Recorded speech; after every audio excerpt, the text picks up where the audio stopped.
नेमका फुलोरा म्हणजे काय असतो आणि तो नवरात्रीमध्ये का करतात आणि तो कसा असतो आणि कधी करायचा असतो?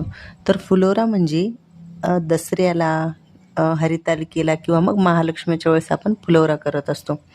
फुलोरा हा दुसरं तिसरं काही नसून एक पारंपरिक असा गोड पदार्थ असतो, ज्यामध्ये तुम्ही कडकणी किंवा मग करंज्या अशा प्रकारचे गोड पदार्थ करू शकता. मोस्टली सगळेजण तर कडकणीच करतात. कडकणी ही गव्हाच्या पिठापासून किंवा रवा यापासून बनवली जाते आणि कडकणी हा प्रकार जो आहे तो जास्त तर देवीसाठीच केला जातो आणि देवीच बघा, हरतालिकेला देवी असते, नवरात्रीत देवी असते आणि महालक्ष्मीला सुद्धा देवी असते. त्यावेळेस हा फुलोरा म्हणजे कडकणीचा पदार्थ केला जातो.